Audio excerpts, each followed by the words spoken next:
জীবনের বেলা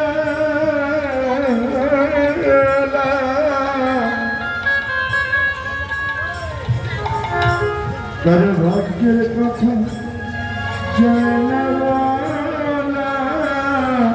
তোমরা সময় থাকতে গোবিন্দ সেবাই চলো আর প্রেমানন্দ হরি হরি বলো।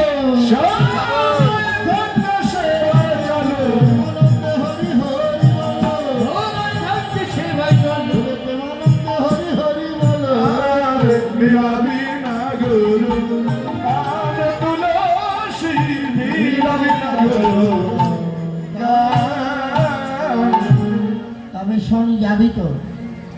আমার গোবিন্দ বড় চতুর, চতুর নিকটে কহবি কপটে রাখবি আপন মান। নারীর মান যেন বজায় থাকে, মানে বিনা নারীর কি ভান আছে, মানে যেন বজায় থাকে। যাবি তো? তোর দায়িত্ব দিলাম, ছোট। যাবি তো? এমন ভাবে কথা বলবি ওখানে, শ্যামনাগর যেন জানে না রে, শ্যামনাগর যেন জানে না রে, শ্যামনাগর যেন জানে না রে, এমন ভাবে বলবি কথা, নাগর যেন জানে না রে, কথা নাগর যেন জানে না রে। এ যে গোপন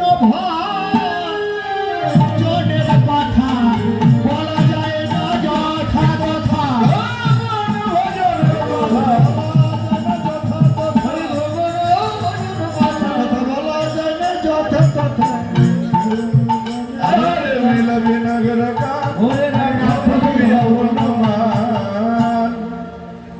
আচ্ছা মা, একটা কথা এখানে ধ্যান দিয়ে শোনো, খুব মূল্যবান কথা।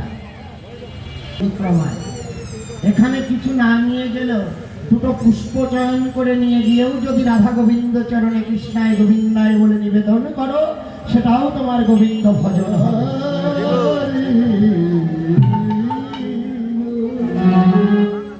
আর একটা কথা আজকে বলি, এই কথাগুলো কীর্তনের মধ্যে আমাদের জানা দরকার। অনেকের ঘরে ঠাকুর মন্দির আছে, রাধা গোবিন্দ আছে, বা হরিচাঁদ গুরুচাঁদ আছে, বা গৌরহরি আছে। আচ্ছা, যে আসনে রাধা গোবিন্দকে বসানো হয়, সেই সম আসনে কি কোনো দেবদেবীকে বসানো যায়? অনেকের ঘরেই তো দেখি তাই। যেখানে গোবিন্দ সেখানে গণেশ, সেখানে কালী, সেখানে দুর্গা, লক্ষ্মী। আচ্ছা, ছোট্ট করে দৃষ্টান্ত দিয়ে যদি বলি, একটা বিদ্যালয়ের প্রধান শিক্ষক যে আসনে বসেন, সেই আসনে কি কোনো সহকারী শিক্ষক বসতে পারেন? ইউনিয়ন অফিসের চেয়ারম্যান যে চেয়ারে বসেন, সেখানে কি কোনো মেম্বার বসতে পারেন? রাষ্ট্রের রাষ্ট্রপতি যেখানে বসেন, সেখানে কি কোনো এমপি বসতে পারেন? তা ভগবান শুধু একটা রাষ্ট্রের প্রতি না, অনন্ত কোটি বিশ্ব ব্রহ্মাণ্ডের প্রতি তিনি। তাহলে সেই গোবিন্দকে যেখানে বসান, সেই সিংহাসনে কোনো দেবদেবীকে বসানো অনুচিত। যদি বলেন তাহলে কি করব? এই জন্য আসন করতে হয় বেটি করে, মানে সিঁড়ি করে। সবার উপরে থাকবে রাধা গোবিন্দ, তার নিচে সিঁড়িতে থাকবেন আপনার গুরুদেব, তার নিচে সিঁড়িতে থাকবেন যত দেবদেবীগণ। বোঝা গেল? আচ্ছা, প্রণাম, প্রণাম কয় প্রকার জানা আছে?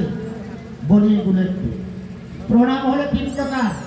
উত্তম প্রণাম অষ্টাঙ্গে পড়ে, সমস্ত দেহটা মাটিতে দিয়ে। মধ্যম প্রণাম হাঁটু গেলে ষষ্ঠাঙ্গে, আর কনিষ্ঠ প্রণাম করজোড়ে।